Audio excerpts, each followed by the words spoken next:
اعوذ باللہ من الشیطان الرجیم بسم اللہ الرحمن الرحیم وَأَتِمُّ الْحَجَّ وَالْعُمْرَةَ لِلَّهِ، اور پورا کرو حج اور عمرے کو اللہ کی رضا کی خاطر. یعنی جب تم نے کوئی نیت کی ہوئی ہے تو اس کو پورا کرو. پلس یہ ہے کہ جب کسی پر حج کسی کے اوپر فرض ہو جائے گا تو پھر وہ اس میں ڈیلے نہ کرے، فوراً سے پہلے اس حج کو ادا کرنے کی کوشش کرے، کیونکہ اسلام کے جو 5 بنیادی فرائض ہیں ان میں ایک حج بھی ہے، جو بخاری اور مسلم دونوں میں حدیث ہے کہ اسلام کی بنیاد 5 چیزوں پہ ہے. ان میں سے پہلی چیز اس بات کی گواہی دو کہ لا الہ الا اللہ محمد رسول اللہ صلی اللہ علیہ وآلہ وسلم. اس کے بعد نماز کو قائم کرنا، زکوٰۃ دینا، استطاعت ہو تو اللہ کی راہ میں حج کرنا، اور رمضان کے مہینے کے روزے رکھنا. حج سے ریلیٹڈ میں نے ڈیٹیل ڈسکشن کر دی ہے 4 لیکچرز کے اندر. مسئلہ نمبر 54A-B، اے جو تھا وہ عمرے سے متعلق تھا، بی جو ہے وہ حج سے ریلیٹڈ، اور سی اور ڈی جو ہے وہ قبر رسول صلی اللہ علیہ وآلہ وسلم کی حاضری سے ریلیٹڈ تھا. اس میں بھی میں نے یہ آلموسٹ ساری آیات کور کی تھی. وَأَتِمُّ الْحَجَّ وَالْعُمْرَةَ لِلَّهِ، پورا کیا کرو حج اور عمرے کو اللہ کے لیے. فَإِنْ أُحْصِرْتُمْ، پھر اگر تم گھر جاؤ. فَمَسْتَيْسَرَ مِنَ الْهَدْيِ،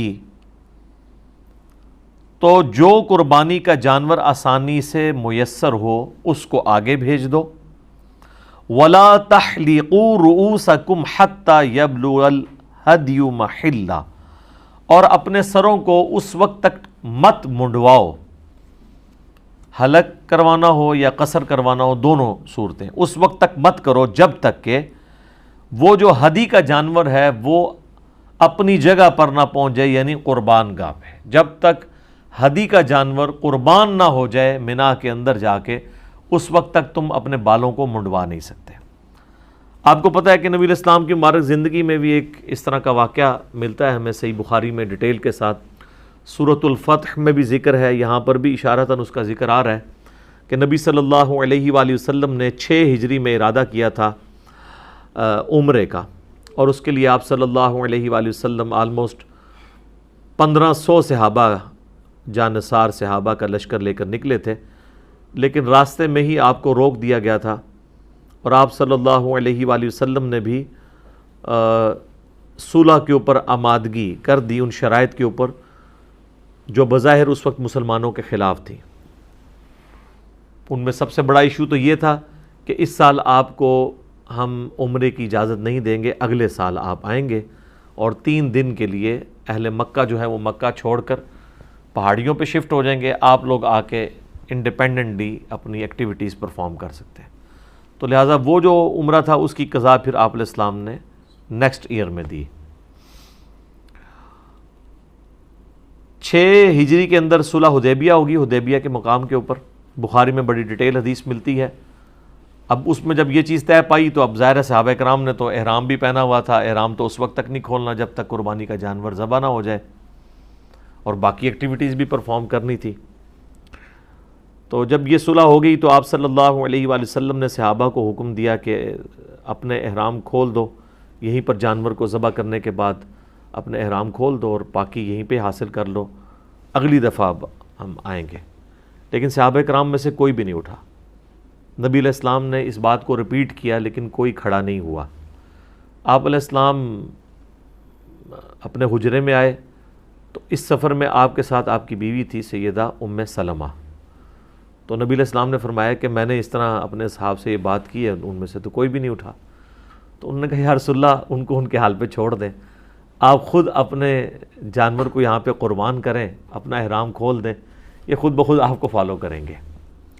صحابہ کرام کو تھوڑا کافروں پر غصہ بھی تھا، پلس وہ اس امید میں بھی تھے کہ شاید کوئی نیا حکم آ جائے، ہمیں قتال کی اجازت مل جائے. بہرحال نبی علیہ السلام نے جب یہ کیا تو پھر ایک ایک کر کے سارے اٹھے اور سب نے اس سنت کے اوپر عمل کیا. تو اسی کانٹیکسٹ میں یہ چیز آ رہی ہے کہ اگر تم گھیر لیے جاؤ تو پھر تم جو ہے وہ قربانی کے جانور کو آگے بھیج دو. جب اپنی قربان گاہ کو وہ پہنچ جائے اور تمہیں پتہ چل جائے وہ قربان ہو گیا، پھر اپنا احرام کھولو اور یعنی وہ جو سر منڈانے والا معاملہ کرنا ہے. لیکن یہاں پر وہ بھی نہیں تھا کیونکہ وہ قربانی کا جانور بھی آگے نہیں جانے دے رہے تھے, اس لیے نبی علیہ السلام نے قربانی کا جانور بھی وہیں پر ذبح کر لیا. تو اس سے یہ بات بھی پتہ چلی کہ عمرے کے لیے بھی قربانی کا جانور ہدی جسے کہا جاتا ہے وہ لے کے جا سکتے ہیں آپ, اگرچہ یہ اوبلیگیٹری نہیں ہے, یہ صرف ریکوائرمنٹ ہے حج قران کی یا حج تمتع کی, وہ آگے آ جائیں گی آیات. لیکن اگر کوئی اس طرح کر لیتا ہے تو یہ بھی ایک افضل عمل ہے. تو جب تک ہدی کا جانور اپنے محلے میں نہ پہنچے. اچھا, یہ عربی کا لفظ ہے محلہ, ہم اردو میں سے کیا کہتے ہیں محلہ. تو یہ جو بڑے بڑے لغت والے اردو والے علماء بھی ہیں, پروفیسر بھی ہیں, وہ آپ دیکھیں گے تو ہمیشہ ہی بولتے ہیں محلہ. ایون ہمارے اردو کے اس لفظ کو جب انگلش میں رومن میں لکھا جاتا ہے تو MO کے ساتھ لکھا جاتا ہے نا, لیکن یہ لفظ ہے محلہ. لیکن اس میں کسی غلطی نہیں نکالنی چاہیے. اس کی وجہ ہے کہ اگرچہ یہ لفظ غلط بولا جا رہا ہے لیکن اردو میں مستعمل ہے, اردو میں چلتا ہے. الٹا محلہ بولنے سے کوئی اور ہی نہ کوئی چیز سمجھ لے اس کو, ٹھیک ہے. تو ایک اور لفظ ہے وہ بھی قرآن میں آیا ہے, مستقبل, فیوچر. اردو میں ہم کیسے بولتے ہیں مستقبل. اب مستقبل آپ بولنا شروع کر دیں گے تو مستقبل مستقبل لوگ کہیں گے شاید اس کو اردو ہی نہیں آتی ہے. ہاں, جہاں پر اتنا زیادہ کوئی لفظ مستعمل نہ ہو وہاں پہ آپ تھوڑا بہت چینج کر دیں تو پھر کام چل جاتا ہے. فمن کان منکم مریضا, پس جو کوئی تم میں سے مریض ہو, اگر کوئی بیمار ہو, او بہی اذا, یا اسے کوئی تکلیف ہو, من رأسہ, اس کے سر میں تکلیف ہو سکتی ہے, جوئیں پڑی ہوئی ہوں. ظاہر ہے اتنے بڑے بڑے بال رکھے ہوتے تھے عرب کے لوگوں نے. اس کانٹیکسٹ میں بخاری میں حدیث ہے, کعب بن عجرہ کہتے ہیں کہ میں نبی علیہ السلام کے ساتھ تھا تو میرے بال بڑے گھنے تھے, اس میں جوئیں پڑ گئی. تو اور جوئیں وہ کہتے ہیں اتنی زیادہ پڑی کہ وہ کپڑوں پہ گرتی تھی. تو نبی علیہ السلام نے جب میری حالت دیکھی تو حضور نے مطلب آپ کو بھی ترس آیا. تو یہ پھر آیات نازل ہوئی کہ اگر اس طرح کسی کو جوئیں پڑ دیں, اب ظاہر ہے کہ وہ کوئی 4 گھنٹے کی فلائٹ تو نہیں ہے اسلام آباد سے جدے کی, وہ تو 15 دن کا سفر ہے مدینے سے مکے کا, اور اس میں بھی حدیبیہ پہ پہنچے ہیں, ابھی کئی دن کا سفر باقی ہے. اور اتنی زیادہ جب جوئیں پڑی ہوئی ہوں تو انسان کو رات کو نیند بھی نہیں آتی. تو پھر یہ حکم نازل ہوا کہ اگر کسی کے سر کے ساتھ اس طرح کا ایشو ہو جائے تو اگرچہ وہ احرام جب تک قربانی جانور نہ ہو جائے اس وقت تک آپ سر نہیں منڈوا سکتے. یہ ترتیب ہے نا اس کی. تو اس کے لیے پھر یہ ہے کہ وہ اب یہ اس کی مجبوری ہے وہ اپنا سر منڈوا دے, لیکن اس کے عوض پلینٹی ادا کرے گا, جسے آپ حج کی ٹرمنالوجی میں دم بھی کہتے ہیں. اور اس کیس میں وہ کیا ہوگا وہ آ رہا ہے, او بہی اذم من رأسہ ففدیۃ من صیام, تو وہ سر منڈوانے کے عوض فدیہ دے دے روزوں کی شکل میں, او صدقۃ, یا خیرات کر دے, او نسک, یا قربانی دے دے. اچھا, یہ ایسا موقع ہے جہاں پر آپ کو تینوں آپشن پیرلل میں دیے جا رہے ہیں. ویسے آپ قرآن میں جب کبھی بھی اس طرح کی پلنٹیز دیکھیں گے نا, جیسا کہ سورۃ المائدہ کی آیت نمبر 89 میں آیا ہے کہ جو کوئی منت مانی ہوئی توڑ دے تو قسم جو ہے اس نے کھا لی تھی, اب وہ توڑنا چاہتا ہے تو اس کا کفارہ کیا ہے, وہ ایک غلام آزاد کرے. تو آتا ہے اگر غلام نہ پائے تو, ٹھیک ہے جی, غلام نہ پائے تو 10 مسکینوں کو کھانا کھلائے یا 10 مسکینوں کو کپڑے دے دے, اور اگر یہ بھی نہ پائے تو 3 مسلسل روزے رکھے. یہ نہیں ہے کہ ڈائریکٹ روزوں پہ جانا ہے, جو افورڈ کر سکتا ہے اس نے وہ والے کام کر رہے ہیں. لیکن یہاں پر تینوں آسانیاں پیرلل میں ہیں. آپ کی مرضی ہے, امیر ہیں غریب ہیں جو بھی ہیں, آپ فدیہ دے سکتے ہیں اس فارم میں کہ آپ روزے رکھیں, صدقہ کریں یا قربانی دیں. اس کانٹیکسٹ میں بخاری میں حدیث ہے, نبی علیہ السلام سے جب انہوں نے پوچھا تو آپ صلی اللہ علیہ وآلہ وسلم نے فرمایا کہ 6 مسکینوں کو کھانا کھلا دو، یا نصف سا ان کو غلہ دے دو، گندم دے دو، آلموسٹ آپ سمجھ لیں 1.25 کلو کے قریب. تو آج کی ڈیٹ میں اگر ہم اس سا کو کیلکولیٹ کریں تو یہ صحیح بخاری کے اندر جو ہے وہ 3 روزے اور 6 مساکین، یعنی ان میں سے کوئی ایک آپشن رکھ سکتے ہیں، یا تیسرا آپ قربانی کا جانور بھی کر سکتے ہیں.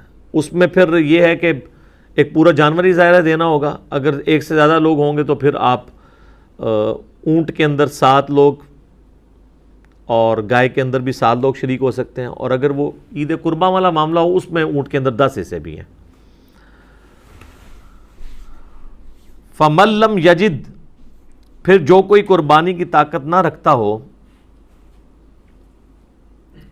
اچھا نہیں، بیچ میں یہ آیت رہ گئی ہے، فَمَن تَمَتَّعَ بِالْعُمْرَةِ إِلَى الْحَجِّ. اب یہ ایک اور مسئلہ آ رہا ہے، او نسکین والا تو معاملہ مکمل ہوا. فَإِذَا أَمِنْتُمْ، اور جب تم امن میں ہو جاؤ، یعنی امن میں مراد یہ کہ اب تم سٹیبل ہو گئے ہو، مکے میں پہنچ گئے ہو. فَمَن تَمَتَّعَ بِالْعُمْرَةِ، تو جو کوئی نفع اٹھانا چاہتا ہے عمرے کا، إِلَى الْحَجِّ، حج کے ساتھ، یعنی حج تمتع کرنا چاہتا ہے. یہ نکاح متع اور اسی طریقے سے حج متع، یہ دونوں ٹرمز استعمال ہوتی ہیں، یعنی ایک سفر کے اندر اس چیز کو، اس فیسلٹی کو اویل کرنا کہ آپ حج کے ساتھ عمرہ بھی کر لیں. صحیح بخاری مسلم میں آتا ہے کہ مشرکین عرب کے اندر یہ چیز گناہ سمجھی جاتی تھی کہ کوئی شخص حج کے لیے سفر کرے اور وہ ساتھ عمرہ بھی کرے. وہ کہتے تھے کہ جی آئے حج کے لیے ہو تو عمرہ کیوں ساتھ کر رہے ہو، عمرے کے لیے آنا ہے تو دوبارہ سے آؤ. تو نبی علیہ السلام نے اللہ تعالیٰ سے ریکویسٹ کی اس معاملے میں، تو نبی صلی اللہ علیہ وآلہ وسلم کو اللہ تعالیٰ نے وحی کے ذریعے بتایا کہ آپ نے یہ رسم توڑنی ہے، یہ رسم غلط ہے. اور آپ علیہ السلام نے جب اپنا پہلا اور آخری حج فرمایا تو آپ چونکہ اپنے قربانی کا جانور ساتھ لا چکے ہوئے تھے، تو آپ علیہ السلام نے فرمایا کہ اگر مجھے پہلے پتہ ہوتا نا تو میں اپنے قربانی کا جانور ساتھ نہ لاتا. چونکہ قرآن میں یہ آیت ہے کہ جو قربانی کا جانور لے آئے، جب تک جانور اپنی قربان گاہ تک نہ پہنچے اس وقت تک وہ شخص احرام نہیں کھول سکتا. تو اب تو میں تو حج تمتع نہیں، حج قران کروں گا. حج قران بھی میں بھی تمتع ہوتا ہے کہ آپ ایک سفر میں حج اور عمرہ اکٹھا کرتے ہیں. یہ حج کی 3 قسموں کو سمجھ لیں، پھر آپ کو یہ باتیں سمجھنا ذرا آسان ہوں گی. حج کی بیسیکلی 3 قسمیں ہیں. نمبر 1 حج افراد، جس کو اسی پنجابی کہنا ہے چھڑا حج. اس میں صرف حاجی ہوگا اور کچھ نہیں ساتھ ہوگا، نہ کوئی جانور قربان کرنا پڑے گا آپ کو، کیونکہ آپ نے اس سے تمتع نہیں لیا عمرے کا. یہ جو حج کے موقع کے اوپر قربانی کی جا رہی ہوتی ہے، یہ حج کی قربانی نہیں ہوتی، بلکہ حج کے ساتھ آپ جو عمرے کی فیسلٹی کو اویل کرتے ہیں، یہ اس کے اگینسٹ آپ کو قربانی دینی ہوتی ہے. وہ اسی آیت کے اندر آ جائے گا، سورۃ البقرہ کی آیت نمبر 196 کے اندر. اور اس میں جو شخص قربانی کی استطاعت نہیں رکھتا تو وہ 10 روزے رکھے گا، 3 ایام حج کے اندر رکھے گا. اور ایام حج یعنی پہلے جو 9 دن ہیں، 1 ذوالحجہ سے لے کر 9 ذوالحجہ تک، ان کے اندر 3 روزے رکھ لے گا اور 7 گھر واپس آ کے رکھے گا، تو وہ 10 روزے بن جائیں گے. وہ آیات آ جائیں گی. حج افراد کے اندر آپ نے کوئی قربانی نہیں دینی ہوتی، صرف حج کرنا ہوتا ہے. حج جو تمتع ہے اس میں آپ عمرہ بھی ساتھ کرتے ہیں اور حج بھی ساتھ کرتے ہیں، فائدہ اٹھا لیتے ہیں. اور فائدہ یہاں تک اٹھاتے ہیں کہ آپ اگر پہلے پہنچ گئے ہیں مکے کے اندر، ابھی حج کی ایکٹیویٹیز کے دن باقی ہیں جو 8 ذوالحجہ سے شروع ہوتے ہیں، تو آپ اپنا احرام کھول دیں. ہم نے حج تمتع کیا تھا. دنیا میں آلموسٹ 95% زیادہ لوگ حج تمتع کرتے ہیں، کیونکہ وہ پہلے ہی لے جاتے ہیں وہاں پہ آپ کو.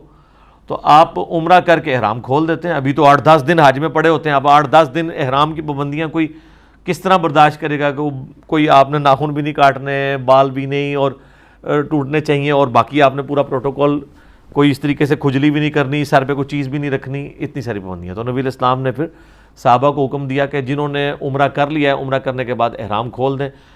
خود نبی علیہ السلام نے احرام نہیں کھولا، کیونکہ آپ قربانی کا جانور ساتھ لائے تھے. اور قرآن میں حکم ہے کہ جب تک قربانی کا جانور قربان نہ ہو جائے آپ احرام نہیں کھول سکتے. تو جو لوگ قربانی کا جانور نہیں لائے ہوئے تھے، نبی علیہ السلام فرمایا تمہیں تو کوئی مجبوری نہیں ہے، اس کو کھولو. تو پھر بھی کچھ لوگوں نے نہیں کھولا، تو آپ فرمایا وہ نافرمان ہے جو میرے اس حکم پہ عمل نہیں کر رہے. پھر ایک صحابی نے آگے پوچھا، بخاری مسلم دونوں میں آتا ہے کہ یا رسول اللہ یہ ہمارے لیے آسانی ہے یا بعد کے لوگوں کے لیے؟ تو آپ علیہ السلام فرمایا کہ قیامت تک حج اور عمرہ اس طرح آپس میں داخل ہو گئے، یعنی اب آپ نے سنت کو جاری کر دیا. تو حج تمتع میں آپ احرام کھول دیتے ہیں، پھر 8 ذو الحجہ کو آپ ظہر کے بعد جو ہے وہ احرام باندھ لیتے ہیں اور پھر آپ منا چلے جاتے ہیں. اور پھر وہ جو حج کی ایکٹیویٹیز ہیں وہ 12 تک وہ آپ نے وہ کرنی ہوتی ہیں. اس میں سے بھی پہلے دن ہی آپ نے ظاہر ہے کہ جب 9 ذو الحجہ کا دن آئے گا تو عرفات سے آپ واپس آئیں گے. ترتیب یہ ہوتی ہے کہ 8 اور 9 کی درمیانی رات آپ نے منا میں گزارنی ہے، اور پھر صبح کے وقت آپ نے وہاں سے نکلنا ہے. صبح سے مراد فجر کے بعد، سورج نکلنے کے بعد، اور آپ نے دن اپنا عرفات میں گزارنا ہے. لوگ پیدل بھی چلے جاتے ہیں، آلموسٹ پیدل وہاں سے آپ سمجھ لیں 1-1.5 گھنٹہ لگ جاتا ہے، اور بسوں میں جائیں تو 3-4 گھنٹے لگ جاتے ہیں کیونکہ بہت رش ہوتا ہے. اب تو بڑی چوڑی روڈ انہوں نے بنا دی ہے، آپ پیدل ہی جائیں تو آسانی رہتی ہے، جگہ جگہ پانی پینے کی جگہ بھی بنی ہوئی ہے. 9 ذو الحجہ کا دن آپ نے یوم عرفہ جو اصل اس کی روح ہے وہ میدان عرفات میں گزارنا ہے آپ نے. اور میدان عرفات میں آپ نے ظہر اور عصر کی نمازوں کو جمع کر کے پڑھنا ہے اور قصر پڑھنا ہے. یہ حج کی خصوصیت ہے، 2 فرض ظہر کے 2 عصر کے. اور پھر مغرب تک مسلسل دعائیں کرنی ہیں. ادھر کی عبادت دعائیں ہیں، یا آپ نے وہ جو سنت اذکار ہیں، لا الہ الا اللہ وحدہ لا شریک لہ لہ الملک ولہ الحمد وہو علی کل شیء قدیر، یہ میدان عرفات کی دعا ہے. سبحان اللہ والحمد للہ ولا الہ الا اللہ واللہ اکبر، یہ بھی دعا ملتی ہے. اور جب مغرب کی نماز کا وقت ہو جائے تو آپ نے نماز نہیں پڑھنی بلکہ مزید اندھیرا ہونے کا انتظار کرنا ہے. تھوڑا سا جب اندھیرا ہوگا تو آپ نے بغیر نماز پڑھے وہاں سے نکلنا ہے اور آ کر آپ نے مزدلفہ میں آ جانا ہے. مزدلفہ جو ہے وہ منا اور عرفات کے درمیان ہے، یعنی صبح آپ منا میں خیمے لگائے ہوئے تھے، منا سے چلے گئے عرفات، واپسی پہ منا واپس نہیں آئیں گے بلکہ راستے میں آپ مزدلفہ کے اندر رکیں گے. اور وہاں پر آپ نے رات گزارنی ہے 9 اور 10 کی درمیانی رات، اور اسی رات میں آپ نے مغرب و عشاء کی نماز وہاں پہ رات کو جس ٹائم بھی پہنچیں، آپ رات 12-1 بجے پہنچنے میں بھی کامیاب ہو جائے تو یہ آپ کی کامیابی ہے. بعض لوگ فجر کے وقت ہی پہنچ رہے ہوتے ہیں. جو پیدل آتے ہیں وہ تو پہنچ جاتے ہیں، جو گاڑیوں میں آتے ہیں وہ فجر کے قریب ہی کہیں پہنچتے ہیں، لیکن اس رات کا کچھ حصہ وہاں پہ گزارنا ضروری ہے. تو آپ مغرب اور عشاء کی نماز پڑھیں گے، 3 فرض مغرب کے 2 عشاء کے. اس کے بعد فجر کی نماز پڑھنی ہے. فجر کے بعد آپ نے طلوع آفتاب کا انتظار کرنا ہے، سورج نکلنے کا. جیسے ہی سورج نکلے گا تو آپ نے پھر منا آ جانا ہے اپنے خیموں کی طرف، کیونکہ یہ پہلا دن ہے جس میں آپ نے وہ جمرات کو کنکریاں مارنی ہے، جس کو کہتے ہیں شیطان کو کنکریاں مارنی ہے. اور یہ ہے 10 ذو الحجہ کا دن. حاجیوں کے لیے 10 ذو الحجہ کے دن عید کی نماز کوئی نہیں ہے، کیونکہ انہوں نے اپنی ایکٹیویٹیز پرفارم کرنی ہے. احرام انہوں نے پہنا ہوا ہے تو سیدھا جائیں گے. وہ 3 جمرات ہیں، یعنی وہ جس کو شیطان کہتے ہیں یہاں کے لوگ، جن کی نشانی بنی ہوئی ہے. منا سے آپ کعبے کی طرف جائیں تو سب سے پہلے ایک چھوٹے والا آئے گا، پھر درمیانے والا، اور اینڈ پہ بڑے والا آتا ہے جو کعبے والی سائڈ کی طرف ہے. تو پہلے دن آپ نے پہلے 2 کو کنکریاں نہیں مارنی ہوتی ہیں بلکہ تیسرے والے کو مارنی ہوتی ہیں. اور اس کے لیے جو کنکریاں آپ نے آئندہ دنوں میں بھی مارنی ہے نا، وہ آپ نے مزدلفہ سے ہی چننا سنت ہے. وہ پلاسٹک کے شاپنگ بیگ میں وہیں سے چھوٹی چھوٹی کنکریاں جمع کر لیتے ہیں، یعنی وہ اتنی کنکریاں ختم نہیں ہوتی. اتنے لوگ حج کرتے ہیں پھر بھی ہو سکتا ہے وہاں پھینکوا بھی دیتے ہوں، وہ وہاں سے اٹھا کے دوبارہ. ادروائز تو ظاہر ہے پرابلم ہو. لاکھوں لوگوں نے اگر اتنی کنکریاں اٹھانی ہیں اور فالتو ہی اٹھانی چاہیے، کہیں نشانہ رہ جاتا ہے تو پھر وہ یہ نہ واپس آنا پڑ جائے 4-5 کلومیٹر. ٹھیک ہے، تو لوگ فالتو لے کے چلتے ہیں، لیکن اٹھانی وہیں سے ہے سنت. یہ نہیں کہ وہاں سے کوئی اٹھا کے کسی کی لے کے مارنی ہے. درمیانی سی چنے کی سائز کی کنکریاں. اور وہی وہ مقام ہے جہاں پہ آپ کو پتہ بڑی بھگدڑ مچا کرتی تھی، بڑے لوگ شہید ہوتے تھے. اب تو خیر وہ انہوں نے اس کو کئی سٹوریز بنا دیا اور ٹائمنگ ڈسکس اس طرح کی ہوئی ہے انہوں نے ڈسٹریبیوٹ کے لوگ آسانی کے ساتھ یہ کام کر لیں. پہلے دن مسئلہ نہیں ہوتا کیونکہ پہلا دن تو آپ کے پاس پورا ہوتا ہے نا کنکریاں مارنے کے لیے. صبح کے وقت آپ جا کے مار سکتے ہیں, بس کنکریاں مارتے ہی آپ نے پھر قربانی کرنی ہے. قربانی کرنی اگر خود چلے گئے پھر تو پورا دن ہی لگ جائے گا. تو بہتر یہ ہے کہ کسی ایک بندے کو ہائر کریں جس کو آپ سارے گروپ کے جانور لے کے دے دیں, اسے فون پہ بتا دیں, یا اگر بینک میں جمع کروایا تو بینک والوں نے آپ کو ٹائمنگ دی ہوتی ہے, اس کے مطابق آپ قربانی ہو جائے گی. قربانی ہوتے ہی پھر اب آپ آزاد ہیں کہ اپنے سر کے بال منڈوائیں, احرام کھول دیں اور سادہ کپڑوں میں آ کے طواف زیارت کریں. طواف زیارت کرنے کے بعد آپ نے واپس منا میں رات گزارنی ہے, یعنی 10 اور 11 کی درمیانی جو رات ہے وہ بھی منا میں گزارنی ہے. پھر 11 اور 12 کی درمیانی رات بھی وہاں پہ گزارنی ہے. اور اگلے 2 دنوں میں وہ جو یہ یعنی آپ نے 11 اور 12 کو جو کچھ کرنا ہے وہ اس میں آپ نے تینوں کو کنکریاں مارنی ہوتی ہیں. خیر یہ پورا ایک طریقہ ہے, میں ایک ساری اس کی نٹی گریٹیز میں تو پھر 1 گھنٹہ اور لگ جائے گا, میں ایک ایک چیز بتاؤں. اوورآل میں آپ کو بتا رہا ہوں کہ حج تمتع میں یہ ہوتا ہے کہ آپ نے احرام کھول دینا ہوتا ہے عمرہ کر کے اور دوبارہ 8 ذوالحجہ کو باندھنا ہوتا ہے. قران میں یہ ہے کہ آپ نے احرام چلاتے رہنا ہے حتیٰ کہ آپ ساری حج کی ایکٹیویٹی پرفارم کرتے ہوئے وہاں تک پہنچ جائیں. تو نبی علیہ السلام نے حج قران کیا تھا, لیکن وہ بھی تمتع کی ایک شکل ہے کہ آپ نے نفع تو اٹھا لیا ہے, تو اس کے لیے قربانی ضرور دینی ہوتی ہے, وہ اب آگے ذکر آ جائے گا. فمن تمتع بالعمرہ, جو کوئی نفع اٹھائے گا عمرے کا, الی الحج, حج کے ساتھ, یعنی حج قران کرے یا حج تمتع کرے, فمستیسر من الہدی, تو جو اسے قربانی کا جانور میسر ہو وہ دے گا. فمن لم یجد, تو جو کوئی اس کی طاقت نہ رکھے یعنی اتنا غریب ہے, فصیام 3 ایام, تو وہ 3 دن کے روزے رکھے گا, فی الحج, حج کے دنوں میں. وَسَبْعَةٍ اِذَا رَجَعْتُمْ, اور 7 رکھے گا جب واپس آئے گا. تِلْکَ عَشَرَةٌ کاملہ, یہ ہوئے پورے 10. 3 یعنی حج کے دنوں میں وہیں پہ رکھنے ہوں گے. حج کے دن کون سے ہیں؟ 1 ذوالحجہ سے لے کے 9 ذوالحجہ تک. اور 10 کو تو آپ روزہ نہیں رکھ سکتے, منع ہے. بہتر تو ہے کہ 9 ذوالحجہ کبھی نہ آئے, لیکن اگر مجبور نہ آ جائے تو خیر ہے, کیونکہ حاجی کے لیے 9 ذوالحجہ کا روزہ نہیں ہے, لیکن حرام نہیں ہے. اگر اس دن میں آ جائے تو رکھ سکتا ہے. تو 7 روزے گھر آ کے رکھے گا. لیکن یہ کام کوئی بھی نہیں کرتا, سب لوگ قربانی دیتے ہیں. جو ظاہر ہے حج پہ پہنچنے میں کامیاب ہو جائے آج کے دور میں, اس کے لیے قربانی دینا تو کوئی مسئلہ نہیں ہوتا. روزے تو یہ یعنی ظاہر ہے کہ ایک زیادہ مشکل فٹیک والا کام ہے نا, تو لوگ قربانی دیتے ہیں. ذالک لمن لم یکن اہلہ حاضر المسجد الحرام, یہ رعایت اس کے لیے ہے جس کے گھر والے مسجد حرام کے قریب نہ رہتے ہوں. جس کے گھر والے مسجد حرام کے قریب رہتے ہوں گے تو پھر وہ حج افراد ہی کرے گا, اسے حج تمتع یا حج قران کرنے کی ضرورت نہیں, وہ تو جب چاہے عمرہ کر سکتا ہے. اس کے لیے نہیں, یہ آفاقیوں کے لیے جو باہر سے آ رہے ہوتے ہیں, ان کے لیے ظاہر ہے زندگی میں ایک دفعہ ہی انہوں نے جانا ہے, تو اللہ نے آسانی دی ہے کہ ایک سفر میں آپ عمرہ اور حج جمع کر سکتے ہیں. اچھا, بعض لوگ وہاں پہ یہ کرتے ہیں کہ وہ تنعیم پر جا کر نہ بار بار جا کے احرام باندھتے ہیں, وہ 2 ریال لیتی ہے وہ ہائیسٹ, وہاں پہ لے جاتے ہیں وہ جہاں مسجد عائشہ بنی ہے سلام اللہ علیہا. وہ صحیح بخاری میں حضرت عائشہ کا ایک کیٹاسٹرافک کنڈیشن والا معاملہ, ان کو پیریڈز آ گئے تھے حج کے دوران, تو نبی علیہ السلام نے ان کے پیریڈ پاک ہونے کا انتظار کیا, اور اس کے بعد پھر ان کو اپنے بھائی عبد الرحمن بن ابی بکر کے ساتھ بھیجا کہ ان کو وہاں سے احرام بندھوا کر لے آئے. تو حالانکہ وہ کوئی میقات تو نہیں ہے, وہ تو مکے کی باؤنڈری کے اندر ہی آتا ہے, تو وہاں پہ صرف ایسی عورت کے لیے معاملہ ہے کہ وہ ایسا کر سکتی ہے. ادروائز جس نے ایک سفر میں ایک حج اور عمرہ کر لیا, دیٹس آل.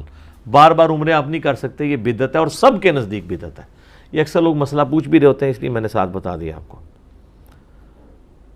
واتقوا اللہ, اور اللہ کا تقوی اختیار کرو. واعلموا ان اللہ شدید العقاب, اور جان لو کہ بے شک اللہ سخت سزا دینے والا ہے. یعنی اللہ کی حدود کی پاسداری کرنی ہے.